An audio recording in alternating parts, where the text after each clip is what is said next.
राजा विक्रमादित्य का राज्य अपनी शांति और समृद्धि के लिए प्रसिद्ध था। एक दिन एक अजनबी साधु उनके दरबार में आया। उसके हाथ में एक चमचमा आता दर्पण था, जो किसी साधारण दर्पण की तरह नहीं दिखता था। साधु ने कहा, महाराज, यह जादुई दर्पण है। इसमें देखने से व्यक्ति का सच्चा स्वभाव प्रकट होता है, लेकिन यह केवल उन्हीं के लिए उपयोगी है जो सत्य और साहस का सामना कर सकते हैं। विक्रमादित्य ने दर्पण को देखते हुए कहा, मुझे इस दर्पण की परीक्षा करने में कोई भय नहीं है। सत्य का सामना करना ही एक राजा का कर्तव्य है। साधु ने कहा, महाराज, इस दर्पण में देखने से आप न केवल अपना बल्कि अपने राज्य का भी सच्चा स्वरूप देख सकते हैं। क्या आप तैयार हैं? विक्रमादित्य ने सहमति दी। जैसे ही उन्होंने दर्पण में देखा, उन्हें अपने राज्य का दृश्य दिखा। अधिकांश लोग खुशहाल और संतुष्ट थे, लेकिन कुछ इलाकों में गरीबी और असंतोष का दृश्य भी दिखाई दिया। साधु ने पूछा, महाराज, क्या आप इसे स्वीकार करते हैं? विक्रमादित्य ने कहा, हाँ, मैं इसे स्वीकार करता हूं। यह मेरे लिए एक चेतावनी है कि मुझे अपने राज्य के उन हिस्सों पर अधिक ध्यान देना होगा।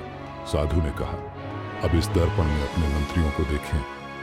विक्रमादित्य ने दर्पण में झांका तो उन्होंने देखा कि उनके कुछ मंत्री ईमानदार और परिश्रमी हैं, लेकिन कुछ अपनी स्वार्थी योजनाओं में लगे हुए हैं। साधु ने फिर पूछा, क्या आप यह सत्य स्वीकार करेंगे? विक्रमादित्य ने कहा, हाँ, सत्य से मुंह मोड़ने के बजाय मैं इसे सुधारने का प्रयास करूंगा। ऐसे मंत्रियों को दंड दिया जाएगा और ईमानदार व्यक्तियों को इनाम दिया जाएगा। साधु ने दर्पण को विक्रमादित्य के सामने घुमाया और कहा, अब इस दर्पण में अपने भीतर झांके। विक्रमादित्य ने जैसे ही देखा, उन्होंने पाया कि वे एक न्यायप्रिय और साहसी राजा हैं, लेकिन कभी कभी उन्हें अपनी शक्ति पर अभिमान हो जाता है। साधु ने पूछा, महाराज, क्या आप अपने इस दोष को स्वीकार करते हैं?